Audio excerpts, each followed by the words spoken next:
The Triangle Mobile Home Park in Emmet Township has been plagued with problems for years. 3 weeks ago, the township opened a formal investigation against the park and Steve Ramirez, the park's general manager. Records show, however, it's owned by a trust. We've since learned Ramirez is involved in several parks around the country.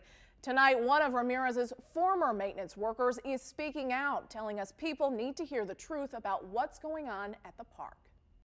Holes in the floor, missing windows, issues causing burn marks around electrical outlets.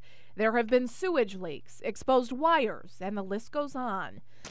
Complaint after complaint lodged against the Triangle Mobile Home Park and documented with Emmet Township and the Calhoun County Health Department. General Manager Steve Ramirez tells us the allegations are the result of disgruntled tenants who failed to pay their rent and as a result were evicted.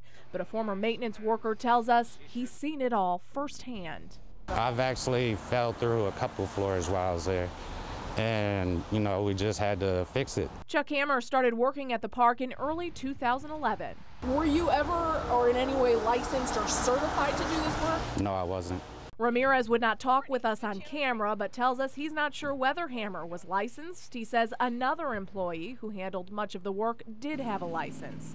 Hammer tells us he's well aware of the sewage issues. They'll back up in their bathtubs and their toilets because you have 75 trailers running on one system, and when that system backs up, there's nowhere else to go but into people's houses. He says he often tried to fix the issues with the septic system, never had the proper equipment, and at one point was sprayed with sewage when he finally unclogged that system. A 1930s septic system is nothing but felt paper, basically. So, trees would grow through it, but he didn't want to provide the funds to correctly fix it. We had to work with what we had.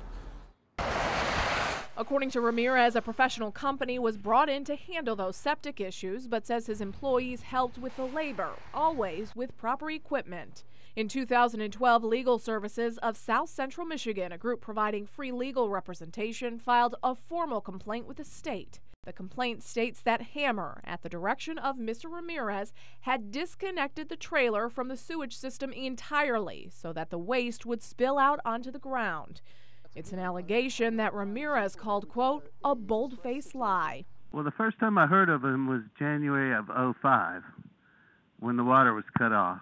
According to Legal Services documentation and media reports, it appears Ramirez is involved with several mobile home parks across the country. He's a liar. Michael Cribbs spoke with us by phone from Lakeland, Florida. Cribbs lives in the Melody Acres Mobile Home Park, a park that Ramirez tells us he used to run.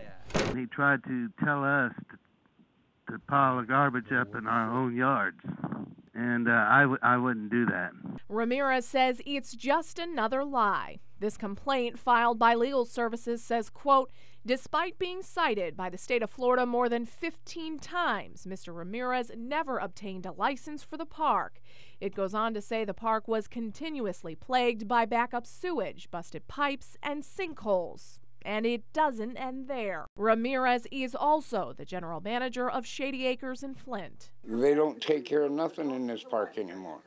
All they do is collect rent and let the place go to hell. This video taken by our CBS affiliate in Lansing reveals the same issues as the other parks. And then there's Life O'Reilly in Lansing, another park previously managed by Ramirez. Life O'Reilly was shut down in February of 2014 as a result of, quote, alarming sanitation and public health issues. Prompted by the conditions at Life O'Reilly, State House Representative Andy Shore reintroduced a bill that would allow more oversight of mobile home parks. It's expected to be taken up by the House this month and then will head to the Senate. Both Emmet Township and the Calhoun County Health Department have been to the Triangle Mobile Home Park numerous times over the years. As I mentioned, attorneys for the township have launched a formal investigation looking into criminal matters. It will hand its results over to the Attorney General's office.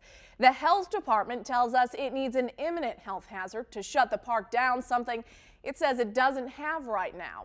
So I asked the state, specifically LARA, the Michigan Department of Licensing and Regulatory Affairs, why, despite numerous violations, it has not closed the park. A spokeswoman tells me currently they have no complaints and any prior complaints were closed when corrections were made to address the violations. Brittany Gray, News Channel 3.